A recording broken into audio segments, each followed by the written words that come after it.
कैसे हैं छात्रों। आज मैं 10वीं कक्षा के गणित का एक प्रश्न लेकर आपके सामने उपस्थित हुआ हूँ। वास्तविक संख्या के दूसरे चैप्टर से संबंधित है। बहुत ही इंपॉर्टेंट क्वेश्चन है। सिद्ध करें कि √2 एक अपरिमेय संख्या है। सिद्ध करें कि √2 एक अपरिमेय संख्या है। इस प्रकार का प्रश्न अक्सर परीक्षा में पूछा जाता है। कभी √2 रहता है, कभी √3 रहता है, कभी √5 रहता है। इसको अपरिमेय संख्या सिद्ध करना होता है। कई बच्चे कहते हैं कि ये क्वेश्चन बहुत कठिन है, हमको समझ में नहीं आता है। बच्चों, ये बहुत ही आसान हिसाब है। बहुत हंसते खेलते आप इसको समझ सकते हैं। इस गणित को हम जिस विधि से हल करते हैं उस विधि को कहते हैं विरोधाभास विधि। यानी इसमें पहले हम कथन के लिए एक संकल्पना करते हैं और फिर बाद में अपने ही संकल्पना को गलत साबित करके विरोधाभास उत्पन्न करते हैं और फिर हम मूल कथन की सत्यता को प्रमाणित करते हैं। तो ये विरोधाभास विधि से इसको सत्यापित किया जाता है। तो अब जैसे विरोधाभास हम उत्पन्न करेंगे, सिद्ध करें कि √2 एक अपरिमेय संख्या है, तो हम मान लेंगे कि माना √2 एक परिमेय संख्या है।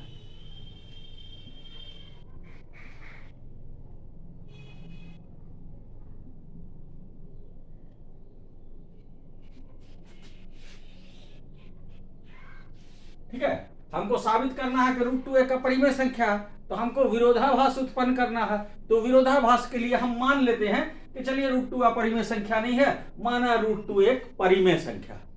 तो अब अगर √2 परिमेय संख्या होगा तो इसलिए क्या हो जाएगा, √2 बराबर हो जाएगा p/q। यानी जब परिमेय संख्या होगा √2 तो ये अंश और हर के रूप में होगा। √2 बराबर p/q होगा, जहां q शून्य नहीं होगा और p q का महत्तम समावर्तक 1 होगा।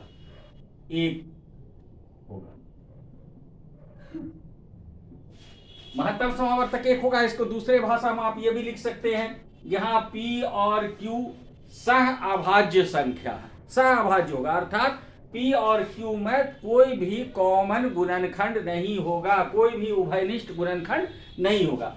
तो अगर √2 परिमेय संख्या है तो ये p/q के रूप में होगा। तो √2 बराबर p/q, जहां q ≠ 0 और p और q का HCF 1 होगा।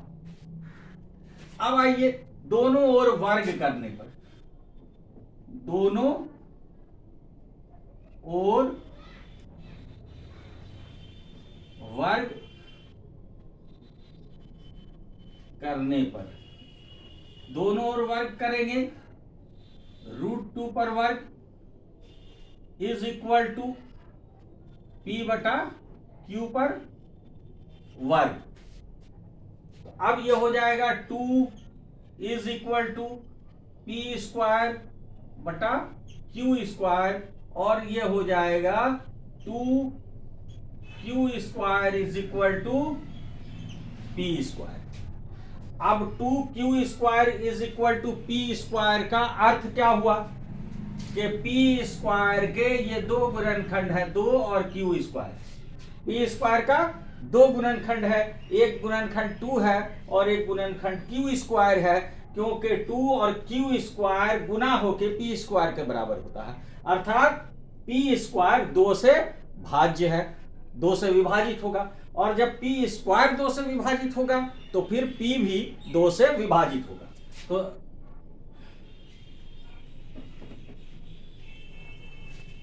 है ना, इसको हम लोग समीकरण 1 भी मान लेंगे और यहां पर लिखेंगे, इसलिए p² 2 से विभाजित होगा, इसलिए p 2 से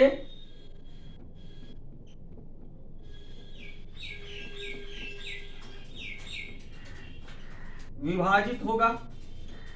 तो अब ये क्लियर हो गया कि पी स्क्वायर जो है इसका एक गुणनखंड 2 है, तो पी 2 से विभाजित होगा। अब आइए फिर इसको हम लोग मान लेते हैं। माना P बराबर 2m, P 2 से विभाजित है तो P बराबर 2 गुना m, m की जगह कुछ भी आ सकता है, कोई भी संख्या आ जाएगा। तो P बराबर 2m, फिर इसको दोनों ओर वर्ग करेंगे, दोनों ओर वर्ग करने पर पी स्क्वायर बराबर 2m पर स्क्वायर, पी स्क्वायर बराबर 4m स्क्वायर। इसको मान लें समीकरण 2। अब आइए समीकरण 1 में पी स्क्वायर बराबर 2q स्क्वायर, समीकरण 2 में पी स्क्वायर बराबर 4m स्क्वायर। तो समीकरण 1 और 2 से, समीकरण 1 और 2 से क्या हो जाएगा? 2q square is equal to 4m square, q square is equal to 4m square बटा 2 बराबर 2 दूना 4 कट जाएगा, बराबर 2m स्क्वायर। तो अब q स्क्वायर बराबर 2m स्क्वायर, अर्थात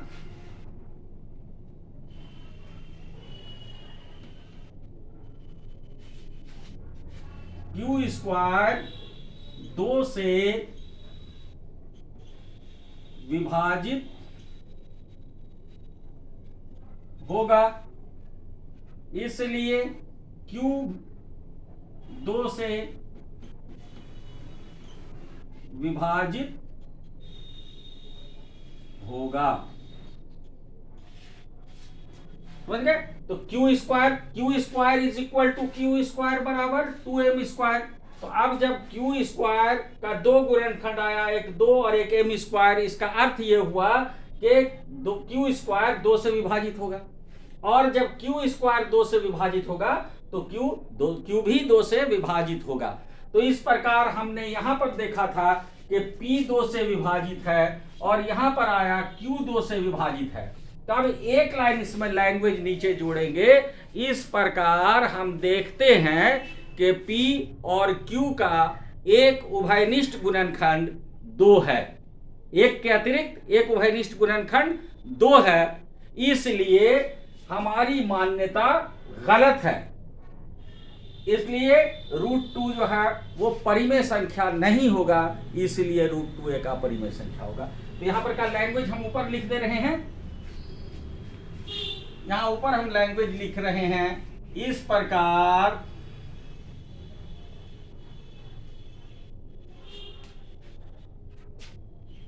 P और Q का एक के अतिरिक्त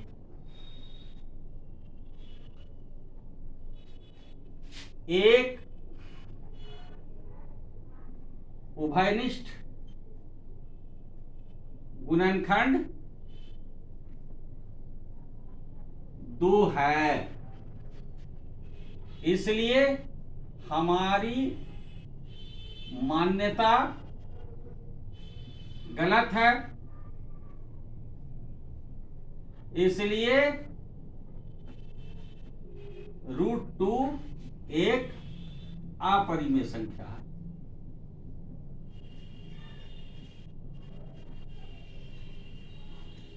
यानी हमने जो √2 को परिमेय संख्या माना था वो गलत है। फिर से एक बार समझ लीजिए, सिद्ध करना है √2 एक अपरिमेय संख्या है, तो सबसे पहले हम लोग मान लेते हैं, माना √2 एक परिमेय संख्या है। अब अगर √2 परिमेय संख्या है तो ये बटा के रूप में होगा, तो इसलिए √2 बराबर क्या हो जाएगा? p बटा q, जहां q यानी हर जो है वो शून्य नहीं होगा और p तथा q का कोई भी सह अभाज्य गुणनखंड नहीं होगा। अब √2 बराबर p बटा q होगा।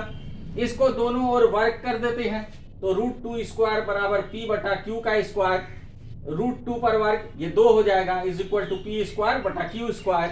ये Q इधर जाके गुना होगा तो 2Q² बराबर P²। इसको समीकरण 1 मान लेते हैं। इससे हमको ये जानकारी मिलती है कि P² का 2 गुणनखंड है, 2 और Q²। इसका अर्थ ये हुआ कि P 2 से विभाजित होगा। अब दूसरी ओर आइए, P अगर 2 से विभाजित है तो मान लिया P बराबर 2m, 2 से विभाजित है ये तो आ ही चुका, तो P बराबर 2m। अब फिर इसमें दोनों ओर वर्क करेंगे तो P² बराबर 2m पे होल स्क्वायर, P² बराबर 4m²। अब इसको समीकरण 2 मान लेते हैं तो P² के बराबर है 4m² और यहां पर P² के बराबर है 2Q²। तो समीकरण 1 और 2 से 2Q² बराबर हो जाएगा 4m² के, और Q² बराबर हो जाएगा 4m² बटा 2, 2 और 4 कट गया तो Q² बराबर 2m²। तो Q² बराबर 2m² का अर्थ यह हुआ कि Q² का 2 गुणनखंड है, एक 2 और एक m², यानी Q² 2 से विभाज्य है, और जब Q² 2 से विभाज्य है तो Q 2 से विभाज्य होगा। तो इस प्रकार यह स्पष्ट हो गया कि P भी 2 से विभाज्य है और Q भी 2 से विभाज्य है, अर्थात दोनों का एक उभयनिष्ठ गुणनखंड 2 है, यानी एक के अतिरिक्त भी इन दोनों का एक उभयनिष्ठ गुणनखंड 2 है। तो इस प्रकार P और Q का एक के अतिरिक्त एक उभयनिष्ठ गुणनखंड 2 है, और हमारी संकल्पना थी कि कोई भी उभयनिष्ठ गुणनखंड नहीं है, लेकिन यहाँ पर गुणनखंड आ गया 2 है, तो हमारी संकल्पना गलत थी। यानी √2 को एक परिमेय संख्या हमने जो माना था वो यहाँ पर विरोधाभास उत्पन्न हुआ कि वो परिमेय संख्या नहीं है, इसलिए √2 एक अपरिमेय संख्या ही है, ये सिद्ध हो गया। नहीं, इसी प्रकार √2 की जगह कोई भी क्वेश्चन रहे आप आसानी से हल कर सकते हैं। इसी प्रकार आपने अगर मेरे YouTube channel target coaching by Arfi Noor को सब्सक्राइब नहीं किया है तो आप अभी इसको सब्सक्राइब कर लें और बेल दबा दें, ताकि जैसे ही मैं कोई वीडियो डालूं तो आपको इसकी सूचना मिल जाए और आप अपनी तैयारी को बेहतर कर सकें।